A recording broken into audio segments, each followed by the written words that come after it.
This is your last notes of 8th grade math. Is it a lot of notes? Not too bad. It's not too bad. My last, actually this probably won't be my last video. I'll probably do a review video next week, but. Okay, ready? Put your date on your notes. Today is May the 10th. Is today the 10th? All right, May the 10th. And today we are going to talk about this funny word. Anybody want to guess what this word is? Conjugate. Conjugates. Conjugates. Okay. Conjugates. All right. If I gave you this binomial 7 minus radical 10, and I said, write the conjugate for me, you would probably look at me like I had 3 heads and not know what in the world I'm talking about. What in the world is a conjugate? It's kind of like the opposite of. Instead of a minus, it would be a plus. If this one was 7 plus radical 10, and I said write the conjugate, you would write 7 minus radical 10, okay? So that's a conjugate. That's what it looks like, all right? And we're going to talk about what they do and why we use them in math, okay? Do you remember back a couple of chapters ago when we learned how to FOIL binomials? Do you remember that? Where we went the first number, so we went this number. You good? Don't die. Are you good? The good news is that you didn't die. So that's good. Are we good? What did you trip over? Her foot. Oh. I stepped on her foot. Oh. Is your foot okay? Okay. All right. First number, 7 times 7 is what? 49. Okay, then we take the outside, which would be 7 times positive radical 10. That would equal 7 radical 10. Not 70, right? Not 70. Do you remember why? We don't combine a whole number with a radical like that. You can't say, well, this number times this number. They're kind of separate. You know what I mean? They're not the same. All right. And then inside, we have a negative radical 10 times a positive 7, so that's going to be minus 7 radical 10. And then lasts, radical 10 times radical 10 equals minus radical 100. Okay, then you remember when we FOILed, after we did that first step, we combined all of our like terms together and added and subtracted everything, and we simplified it, right? Like broke it down to its simple form. So let's do that. 49 is just 49. There's nothing that goes with 49, it's just 49. Okay.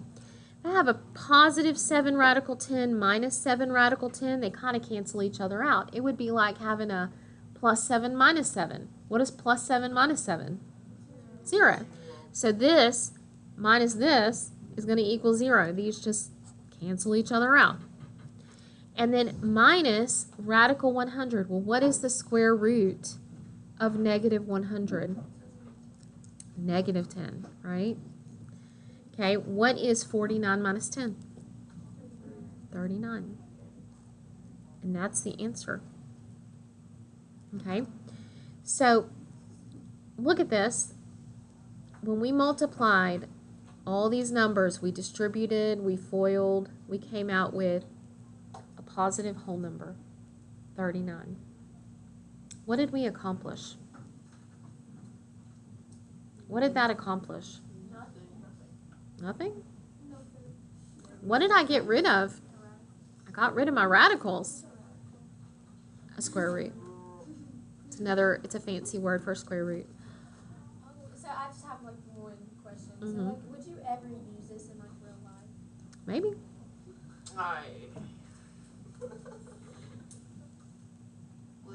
There's a lot of things in real life that I use hard math for, much harder math than what we do in math class. But not only that, figuring out problems like this makes you a better analyzer and critical thinker. And real life does require that you be able to think critically, analyze information, pull out important things, combine things together. So, you never know. Besides the fact that probably, hopefully, most of you will receive some sort of higher education. If not college, you'll go to maybe vocational school, technical school of some sort. You're going to have to know how to do algebra, or else you will not graduate. So, for that reason alone, you need to learn it, right? You won't get out of high school without an algebra credit and an algebra 2 credit. So you got to learn it at least for that, okay? If all we did was easy math all day, you would never get smarter. You just graduate dumb, right? All right, but we eliminated the radical, and that was the goal, was to eliminate the radical. Do you remember 2 days ago when we used that quotient property because we were trying to eliminate the radical from the denominator? Because remember, a denominator cannot have a radical sign in it, okay? Sometimes we have to use the conjugate in order to eliminate the radical, okay? And in fact, I want you to write that. Conjugates can be used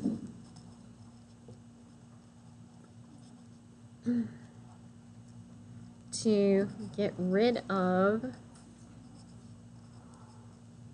radicals. Okay, that's what we use them for, to get rid of the radical sign, to eliminate it from the problem. Okay, put the yearbook away, please. I need you focused. If you're not focused on this, you're not going to learn it.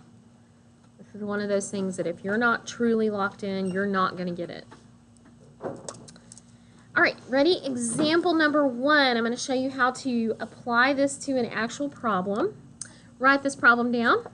2 divided by 4 plus radical 5. All right, do you remember 2 days ago when we worked on eliminating the radical from the denominator? What process did we use?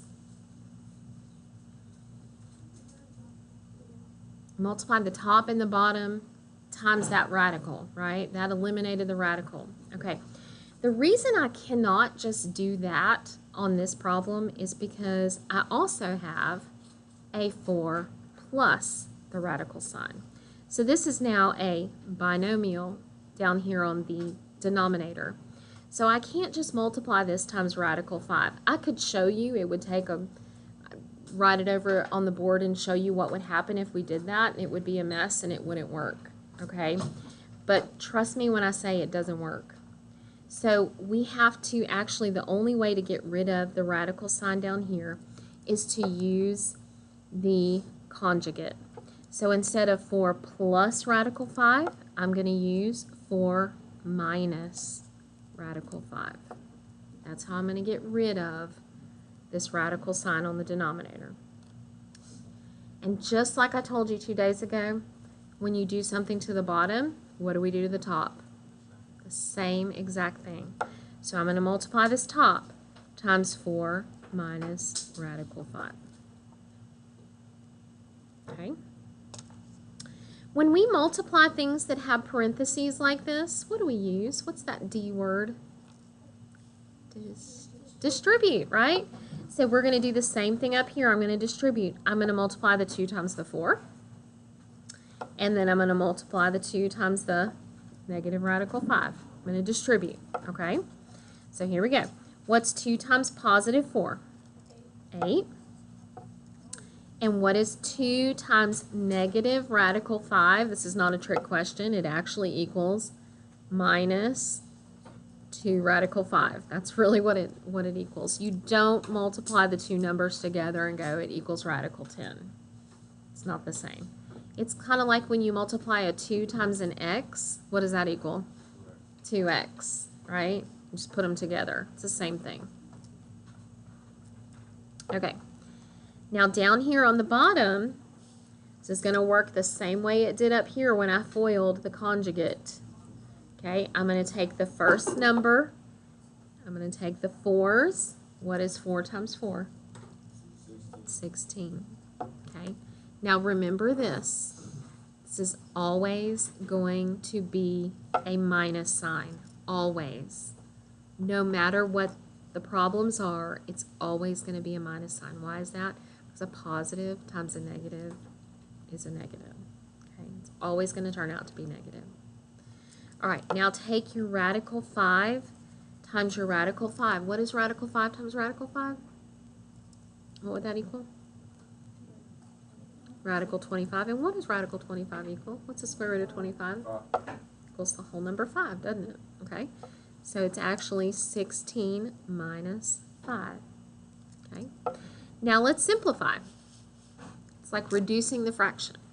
Okay, up top, 8 minus 2, 5 is actually already simplified. There's nothing else I can do with this. I can't say 8 minus 2 is 6 because this 2 is not just a whole number, it's a whole number attached to the radical. It would be saying like 8 minus 2x. I wouldn't combine those two things together, okay? So this is actually going to remain just like it is, 8 minus 2 radical 5, okay?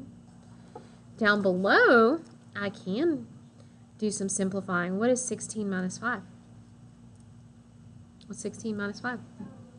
11, right? Now check top to bottom with your whole numbers. Is there anything that can be reduced here? Not on this one, right? Not on this one. If I had 8 over 10, yeah, I could reduce it. But 8 over 11, I cannot reduce anything here. So this is actually the simplified final answer right here. Nope, because the 2 is attached to the radical. It would be like the same thing as 8 minus 2x. You wouldn't say that equals 6x. You would say it equals 8 minus 2x. Okay, it's the same thing. Same concept there. Uh-huh. What'd you say? Well, I could have, and guess what I would have come up with? You could FOIL it. If just like I did up here, remember how I FOILed it up here, and what did I end up with? 49 minus 10. Because the positive and the negative end up canceling each other out. So what would happen here if I FOILed this? I would go 16, then I would go plus 4 radical 5, minus 4 radical 5, minus 5 is what it would come out to be when I'm FOILed it. I just kind of took a shortcut, Carly. Do you see what I'm saying? Like if you FOILed this, you would go 4 times 4 is 16. 4 times negative radical 5 would be negative 4 radical 5. Positive 5 times positive 4 would be plus 4 radical 5. And then radical 5 times negative radical 5 would be minus. Okay, so it would be this. These two would cancel each other out, and it would be 16 minus 5, which is basically the same thing I had. So I'm just showing you the shortcut so that you don't have to FOIL that whole problem every single time, okay? It's always going to work that way. Always going to, when it's a conjugate, it's always going to come out to be this way. So just skip all those steps and take the shortcut, okay? Good question, though. All right, let's do another one. Ready? Example 2.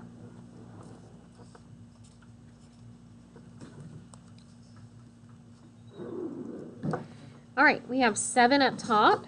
We have 3 minus radical 7 down below. Okay, this is a binomial, so this means I'm going to use the conjugate. All right. So the conjugate of 3 minus radical 7 is what? 3 plus radical 7. Very good.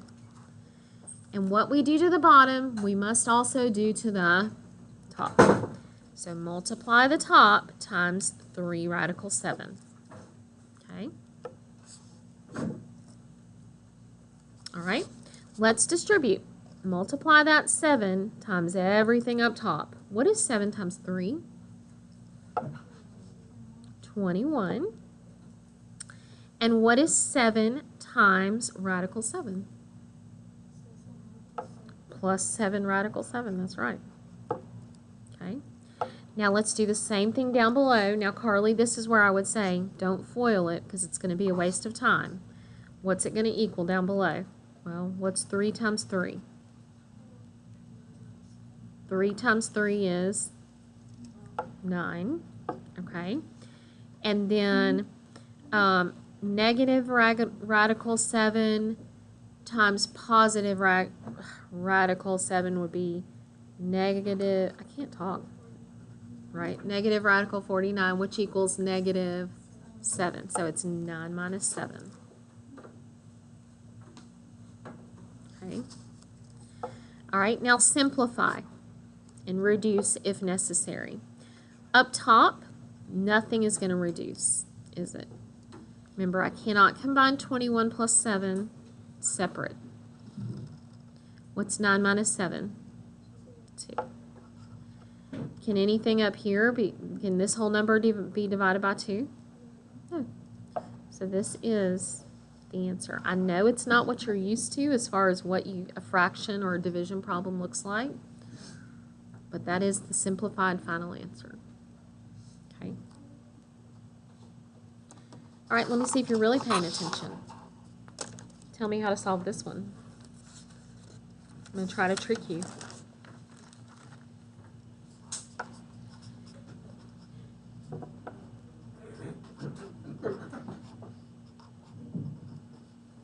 How can I solve this one?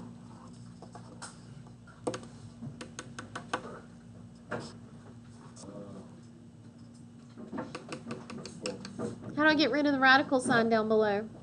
Wow, multiply. Multiply it by what? By itself, right? Why do I not have to use a conjugate like I did up here? Right, it's not a binomial, is it? Okay, so really on this one, all I have to do is multiply it times radical 5, and 4 times 1 is 4. Radical 2 times radical 5 is radical 10. And this would equal radical 25, which the square root of 25 is, that's it. Nothing to reduce, nothing to combine, nothing to simplify, that's it. That was easy, right? Okay, try this one. See if you can muddle your way through this one. 3 on top, and down below, let's do a radical 7 minus a radical 2.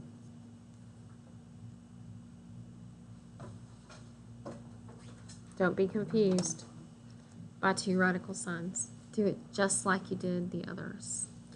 What's the conjugate?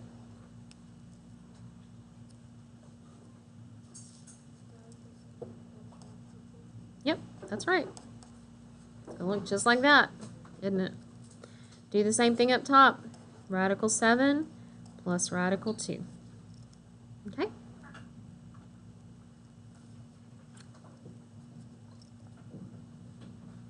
All right, distribute. 3 times radical 7 equals 3 radical 7.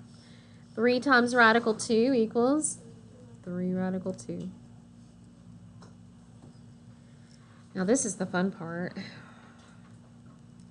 What's a radical 7 times a radical 7?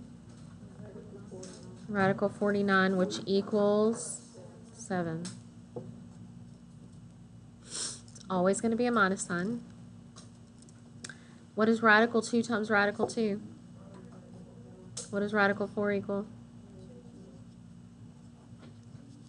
What's 7 minus 2? 5. So this bottom number becomes 5, and this is going to stay just like it is.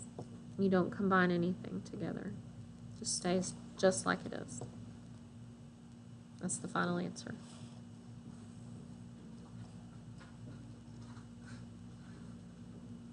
Good? Good? Are you with me? Okay, not too hard, right? Okay, I'm not going to give you this last problem because I think all it's going to do is be confusing and difficult. I think I'm going to stop it right there. So here's what I'm going to do. I'm going to put the worksheet up here that we've kind of been working through all week. You know, the first day we did 1 through 13, and then the second day we did 14 through 20. Today I'm going to have you do 21 through 24, those last 4 problems, because they are just like these. They involve conjugates, okay? So 21 through 24 today, the last 4 problems. While you are working on those problems, I'm going to call you up to do, those of you who are ready to do your binder check. Some of you are, some of you are not, okay? If you're not ready to do your binder check, you need to be ready to show me no later than Wednesday of next week, okay? So sometime before you take your final exam, because you guys test, what day do y'all test? Friday? Friday, right? Be ready to show it to me before Wednesday of next week. But if you're ready today, I'm going to check it today. Get it over with, okay? I'm going to put the problems up here on the board so you don't even need your computer, and let you be working on that while I'm doing binder checks for those who are ready to do it, okay?